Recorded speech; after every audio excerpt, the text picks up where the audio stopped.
We're at Madison Strength Lab in Larchmont, New York, and today I'm going to be talking to you about supplements. Actually, 15 supplements that are all scientifically established to varying degrees. Some of these supplements have been studied exhaustively, like creatine, some of them a little bit less, like theanine, still positive outcomes, but it's not been as exhaustively studied. I'm going to break down for you dosages that I take and why I take each of these supplements to varying degrees. Some things I don't take every single day, like caffeine. Some of these supplements I take every single day for a prolonged period of time, creatine since high school. So we're going to talk about each and every single one of them. I am not a doctor. I do not pretend to be a doctor on social media. So before you start taking a supplement, talk to your doctor. Some things like whey protein, you're perfectly fine to start. But most supplements, talk to your doctor and make sure it's safe for you. We're gonna go through each and every single one, what I take, why I take it, and the dosage that I take it at. And we'll just talk a little bit about the science. Remember, I try to keep these videos like 9 to 12 minutes long. Sometimes they get a little bit longer, but I don't want to get too exhaustive about any one thing. But we're going to touch on 15 supplements that are actually worthwhile buying. If I don't mention it today, it's probably not worth purchasing.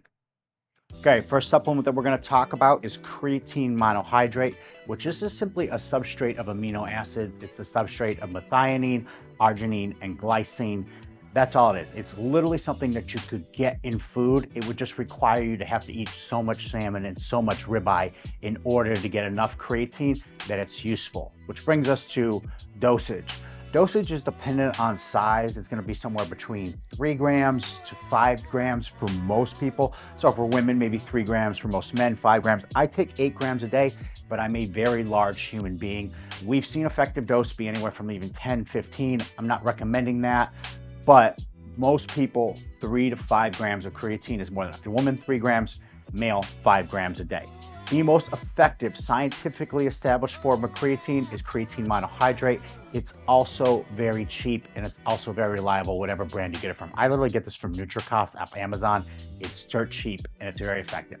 I do also take these creatine gummies by Create, either found at Try Create on Instagram. I use these when I travel. They're super convenient, but in general, I'm using the powder form and I just mix it in something that tastes good because creatine can be a little bit rough tasting.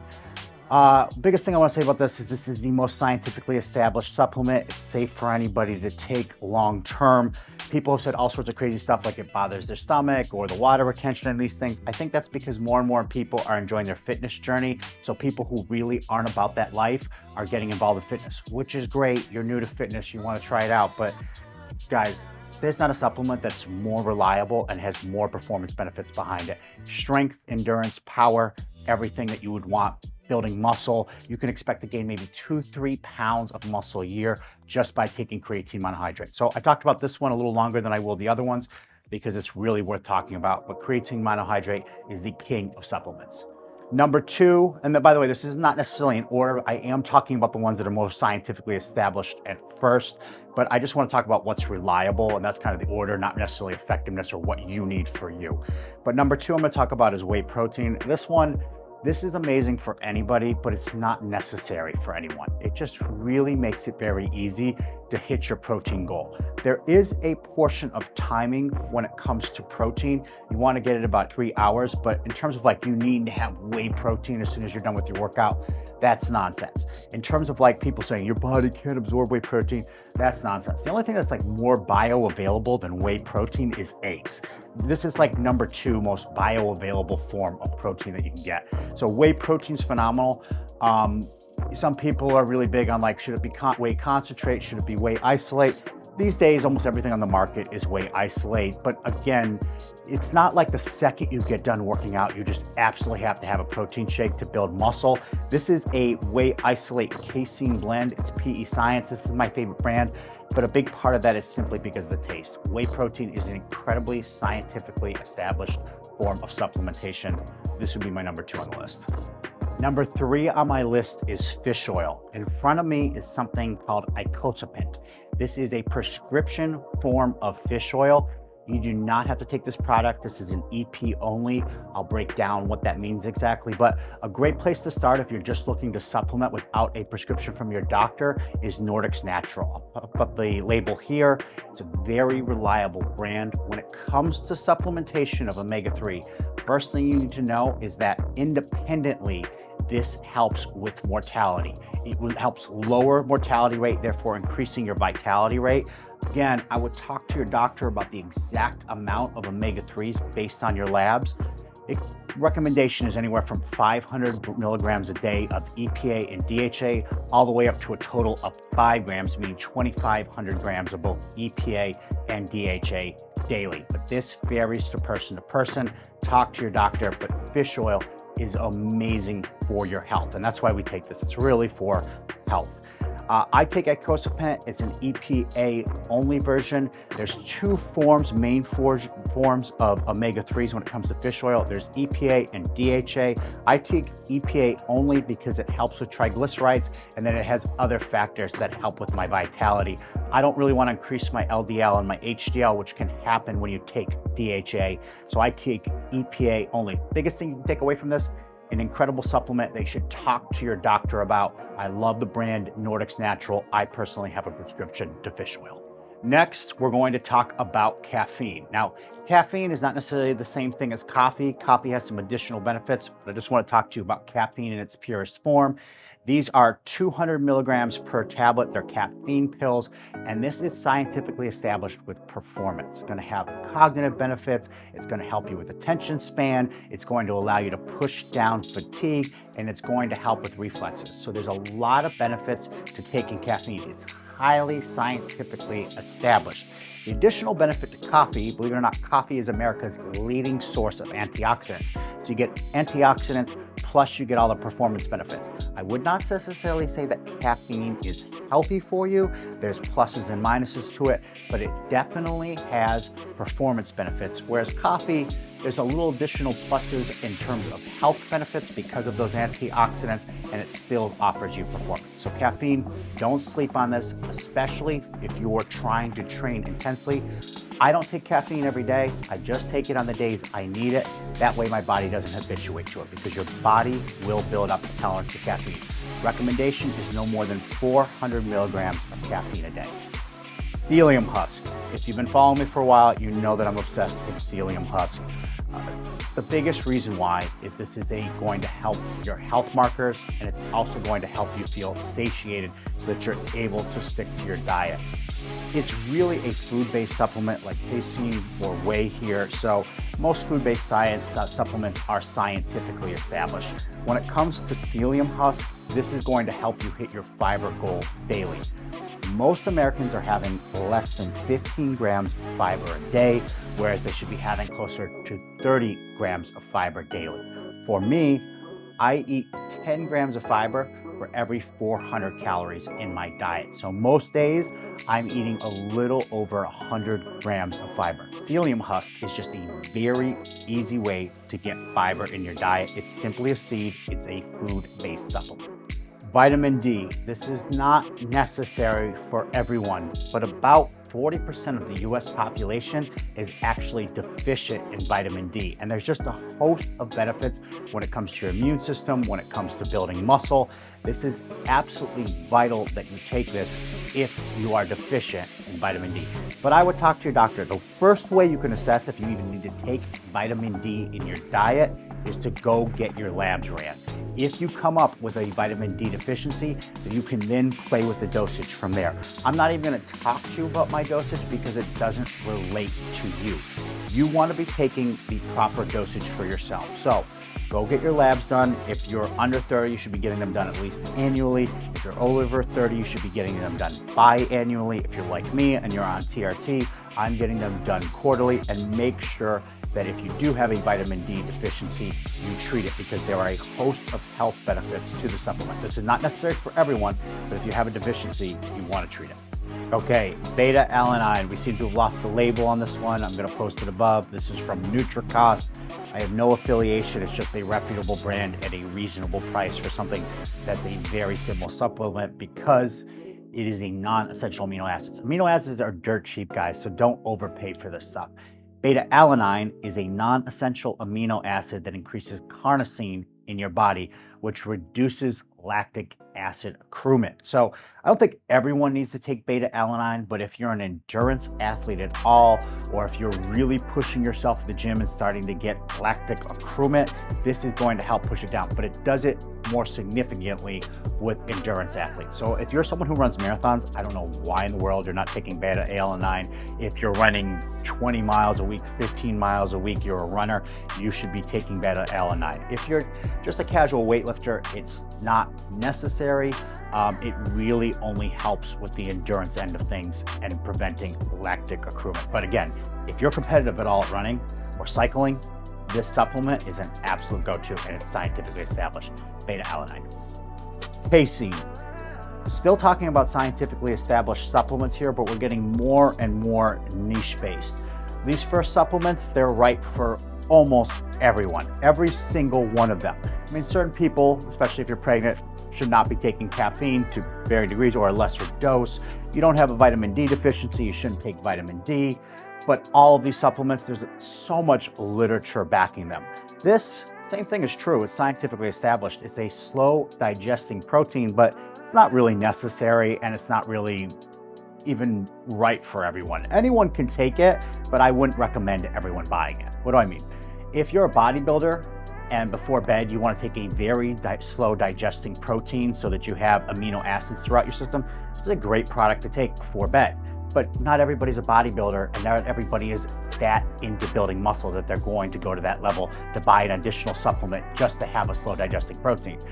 If you have a period of time where you know you're not going to be eating, like, hey, I'm on the road and I'm not going to eat for 4 hours, this is a great option to take. It's going to be slow digesting. You can sip it while you're in the car, but you could get the same thing out of steak with sweet potato, something that's high in fat and something that's high in fiber that's going to slow down the digestion. So this is by no means whatsoever necessary, but it is scientifically established. It is a slow digesting protein powder. And if you're looking for just another additional benefit, like, hey, you want to take advantage of every single hack possible, taking this before bed will help aid in building muscle because it's a slow digesting protein. Casey.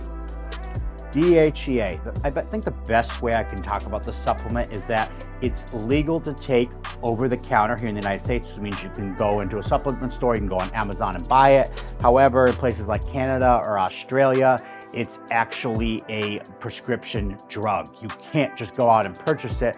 The reason is that it's a performance enhancer. This actually affects your hormones. It's a secondary hormone, DHEA, and what it basically does, it allows your testosterone to be more bioavailable. So it's going to allow your free testosterone to increase from your testosterone. So you have two labs. When you get testosterone done, you have testosterone and you have free testosterone, and having higher DHEA will allow your body to have more free testosterone that is bioavailable for you. So you can take this so you have super physiological, meaning non-human levels of DHEA, and it is a performance enhancer. I do not recommend that, but I do recommend taking this if you're on the low range of DHEA or you're not in the normal range. And I try to keep mine to the higher end of the normal range of my DHEA. Why?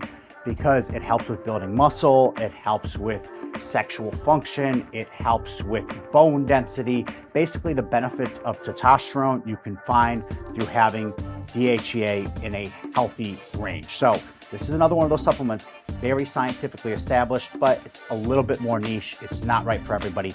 Get your labs done and then talk to a doctor. The other thing is, not all DHEA is created equal. I don't usually push particular brands. I kind of like just try to talk about the product, but I've been taking Puritan's Pride for a long time. The Maze Clinic, which is where I go for concierge medical service, they have me take this brand and I've seen it increase my lab. So same thing's true with Solar here. I use this for my vitamin D because I know it's a reputable brand. I know that Puritan Pride has a reputable DHEA product because I've taken it, gotten my labs done, I've gotten my labs done, seen my level, then I've taken the product and seen my levels increase. So make sure that you're testing ahead of time and then you're testing afterwards to make sure that your levels are actually increasing. Okay, next we're going to talk about sleep. And this is actually from Andrew Huberman. He recommends these supplements and I have found them in my sleep regimen to be very effective. Starting with L-theanine. L-theanine, I take 200 milligrams in the evening to help me fall asleep. This is a nootropic. It's just going to help relieve stress and help relieve anxiety. There's multiple studies that support it. Again, I don't put it in this category where this is like a must, but we're getting more niche based here. Some people struggle to sleep. I struggle to sleep. I'm very type A personality. I'm very hard on myself. I'm always thinking about work. I'm always thinking about my performance. Even when I go to the gym, I push myself. So this just helps me relax before I go to bed at night. Again, I'm not telling you that this is right for you, but it's safe dosage, 200 milligrams, and I have found it very effective to help me sleep. Magnesium glycinate. This tastes horrible. It tastes so bad. It's disgusting. I take 1 tablespoon of this and I put it in something that tastes good, like Vitamin Water Zero, and it still tastes disgusting. I won't even put it in the whole bottle because I don't want to ruin my whole bottle of Vitamin Water Zero. I just pour out like a little bit and then just chug it straight down. I take 250 milligrams. Again, it's helping with relaxing. This one actually as well helps with your muscles relax. So it's very helpful to kind of like calm me down and relax me before bed. I take these together with a pigeonine. I would say this, I take 500 milligrams of this an evening, and this is very much, again, nootropic. It just is going to help you relax and help calm you down. That's why I take the 3 of these in unison before bed. I take it before bed in about 30 minutes, and it helps me just conk out. It's another scientifically established supplement, but again, we're getting more niche based here. I'm on testosterone replacement therapy. I'm very open about that, so you might wonder why I'm taking a product that increases testosterone. The reason is because it has other benefits. It decreases cortisol and it also helps with sleep. So anything that's a fatigue management, I'm all in for because I train very hard. I'm tired a lot. I struggle with sleep. So this product really helps me recover from training and get restful sleep. I get the KSM-66 as opposed to just ashwagandha itself because this is more bioavailable and it's a more full spectrum form of ashwagandha. So that's why I take this. I get 600 milligrams daily. I take it in the evening when I also take my sleep aids. And again, I do this to help me recover from training. It will help boost testosterone, not a massive amount, maybe 10%. But listen, if you're like, have like 400 nanograms over deciliter and you want to get to like 450, 440, this may help with this, but it's also going to suppress cortisol and it's also going to help with sleep. And I just think fatigue management is so important as an adult. So KSM-66. Rhodiola. This product has a host of benefits. I mean, all over the spectrum: mood, fatigue, sleep, inflammation. It even helps with creatine phosphorus production, your ATP system, your antioxidant capacity. There just seems to be so many benefits to the supplement. The major reason I take it is anything that's going to help me with fatigue management, I'm all over. This is very effective at reducing not only actual fatigue, but also your body's perception of it because of all of the cognitive benefits. So that's the major reason that I take it. Why don't I have this as like a tier 1 supplement? Why didn't I talk about this earlier? The simple reason for it is that we don't have enough studies, but all the studies we're seeing are very, very favorable. I take 500 milligrams of this daily, and I truly do see a difference with this product. Again, this is a more niche-based product. It's less scientifically established than some of the other products, but I absolutely love Rhodiola. The last supplement I'm going to talk about is melatonin, and the reason why is it's controversial. Even the fact that I'm talking about today, I'm sure people are going to have opinions in the comments, but the reality of it is it does help with sleep. However, there is correlation even with Alzheimer's with taking this product. I would tell you that correlation doesn't always equal causation, and what I mean by that is antidepressants are correlated with depression. Why? Because people who are depressed typically take antidepressants. We know that insomnia causes Alzheimer's. It's a major effect in it. So people who likely have insomnia are the ones who are taking this product. So again, correlation does not necessarily equal causation because you're not looking at general population. You're looking at a specific group of people that already are likely to have Alzheimer's who are taking melatonin. I struggled with sleep. I've used melatonin in the past. I found a lot of help with these products to prevent me from having to continue to take melatonin, but I still want to mention it on my list because insomnia is brutal, guys. you can't train properly, you can't show up as yourself, you're tired, you're cranky, you just aren't yourself when you're not sleeping. And so this is still in my cabinet. Less is more. I take about 2 to 3 milligrams when I really need it. Every now and then I experience this period where I'll go to bed easily, and then at like 2, 3 o'clock in the evening, I'll wake up, and that's likely because of stress, which is why I take all these cognitive benefits.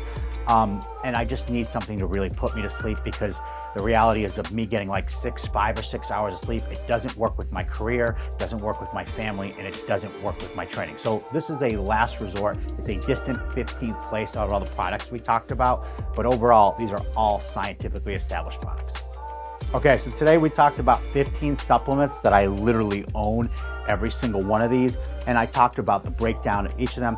Remember, I'm not a doctor, I'm not pretending to be a doctor. You should not take any of these products without consulting someone. Some of them, whey protein, you're fine to take whey protein. Creatine is really, really scientifically established, but like, don't go out and just take DHEA if you don't need it. You don't need super physiological levels of DHEA. And if you don't have a deficiency to vitamin D, don't take it. Why am I saying that? I'm just saying, be careful when you're taking supplements. It's kind of a sketchy area. The FDA treats it entirely differently than it does food and drugs. Make sure that you're taking reputable brands that you trust. Obviously, I trust all the brands in front of me. I have experience looking at my labs and the results of them. And just be aware that the supplements are simply that. They're there to supplement your diet. It's more about lifestyle choices. It's more about the food you're eating than actual supplements. But people love to hear me talk about supplements because, hey, let's throw money at the problem. Let's just take a pill and it'll fix everything. That's not the case, but all the supplements in front of you, I think they will actually benefit you and help improve or help supplement your training and nutrition. Thanks for joining.